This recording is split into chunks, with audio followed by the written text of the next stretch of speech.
You just opened your phone and a notification tells you the new model is out. You look at your screen. It works perfectly fine, but something inside you whispers that it's already old. It's not broken, it just stopped being enough. And even though you know you don't need it, part of you has already started justifying why you actually should buy it. This isn't a video against technology or an attack on people who buy new phones. This is a conversation about something much deeper and much more costly.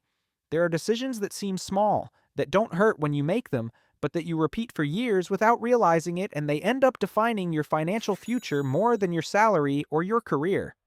The invisible trap isn't buying an expensive phone. The trap is constantly buying a new one. It's that behavioral pattern you've normalized, that everyone around you has normalized, and that feels like progress but works exactly the opposite way. It's not a one-time mistake that makes you poor overnight. It's a repeated decision that bleeds silently, eating away at your ability to save, your margin for error, and your peace of mind without you noticing until it's too late. Think about how this cycle works. Your current phone does everything you need. It wakes you up, connects you, works with you, stores your photos, organizes your life. But then the next model appears. It's not that yours stopped working, it's that it stopped being the newest. And that's when something subtle but powerful begins. You see ads. You see others with the new model. You start noticing that yours has a slightly scratched screen, that the battery doesn't last as long, that the camera isn't as good anymore. Suddenly what was enough no longer is, and what was invisible before is now unbearable. Then you start building the justification. I need it to work better, you say. My job depends on staying connected, you repeat.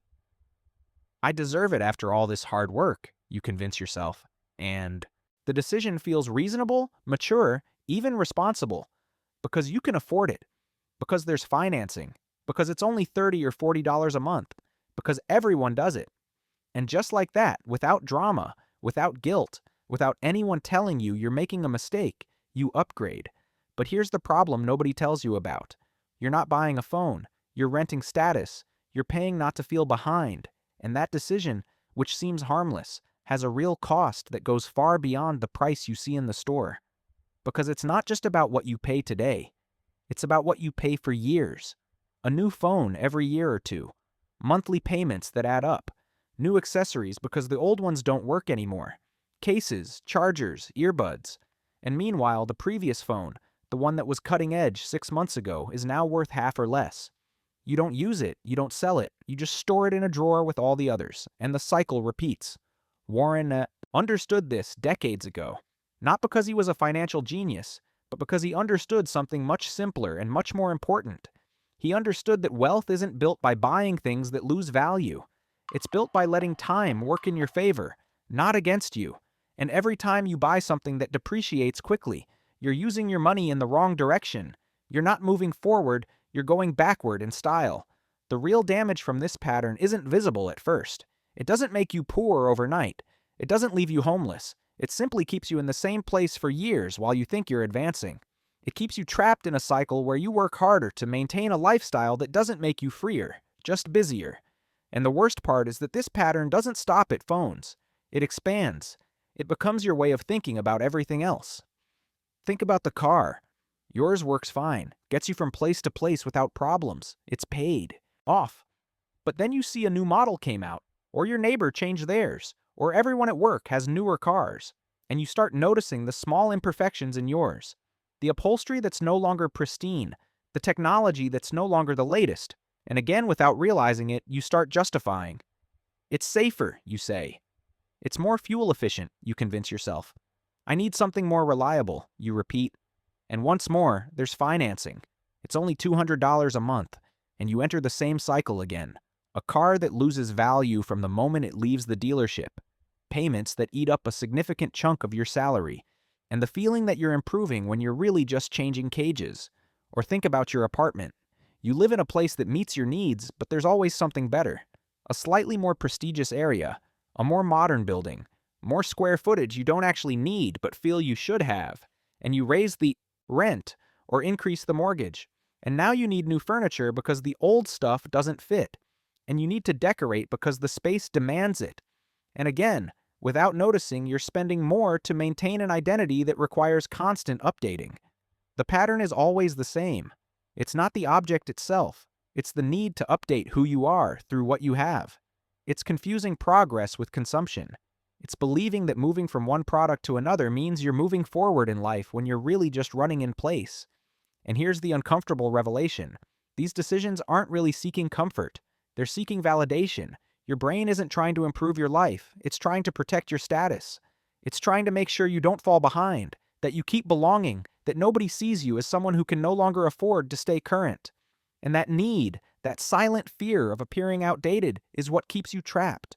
Because the truth is you can afford to buy it. The bank approves the loan. Your card has available credit. Your salary covers the payments. But being able to pay for something doesn't mean it's a good decision. There's a huge difference between being able to pay for something and being able to truly afford it.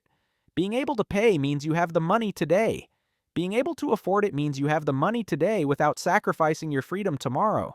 And this is what people who build real wealth understand differently. They don't ask if they can pay for it. They ask what they're sacrificing without realizing it. They ask what else they could do with that money if they let it work in their favor instead of disappearing into something that loses value. It's not about deprivation. It's not about living miserably. It's about understanding that every small decision, repeated over years, has a compound cost that can be devastating or extraordinary depending on which side you choose. Imagine two people with the same salary. Both earn well, work hard, are responsible, but one of them is always up to date. New phone every year, car every 3 years, apartment in the best area they can afford, seasonal clothing, vacations that look good on social media.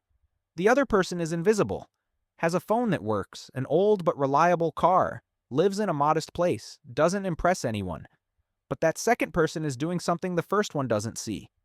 They're saving the difference. They're letting time do its work. And after 10 or 15 years, the difference between these two people isn't small. It's massive. The first person, the one who's always up to date, looks better. Better car, better phone, better address, but has no net worth, no cushion. If they lose their job, panic sets in within months. If there's an emergency, they have to borrow. If they want to change careers or take a break, they can't. They're trapped. Not broke, but trapped. Living well, but without real freedom. And the worst part is they don't even know it because they're too busy keeping up appearances.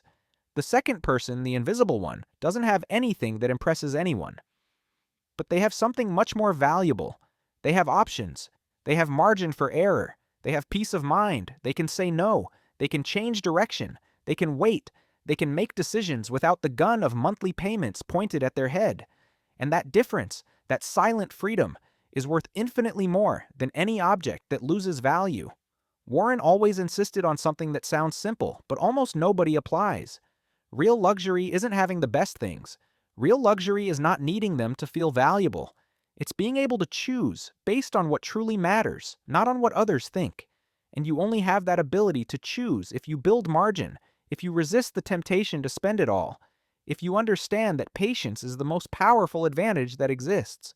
Because time is merciless with those who use it poorly and generous with those who understand it. If you spend everything you earn on things that lose value, time works against you. Every year that passes, you're in the same place or worse. But if you save even a portion, even if it's small, and let it grow without touching it, time works for you. And the difference after decades isn't linear, it's exponential. It's not about how much you earn. It's about how much of what you earn manages to stay with you and work for you instead of disappearing into objects that only feed your temporary identity.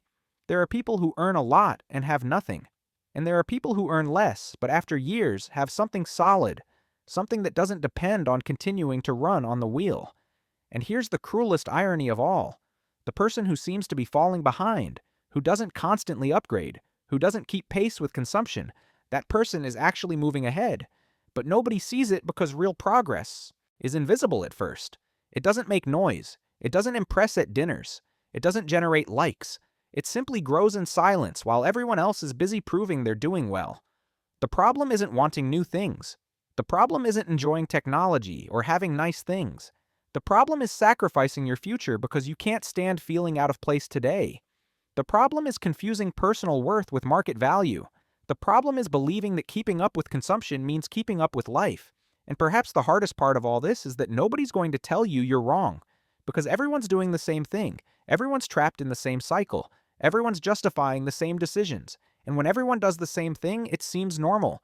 It seems like the only option. It seems like there's no alternative. But there is one. The alternative is invisible. It's uncomfortable. It's countercultural. It's resisting. It's questioning. It's asking yourself before each purchase not whether you can afford it, but what you're giving up building by making it. It's understanding that every dollar you spend on something that loses value is a dollar that can't work for you for decades. And that hidden cost, that cost nobody calculates, is what determines whether 20 years from now you'll still be running on the same wheel or you'll have the freedom to choose. So next time you see a notification about the new model, before opening the payment calculator, ask yourself a different question. Don't ask if you can afford it. Ask yourself what you're repeating without questioning. Ask yourself if this decision brings you closer to freedom or just keeps you competing in a race that never ends. Ask yourself if 10 years from now you'll be grateful you resisted or you'll regret going with the flow.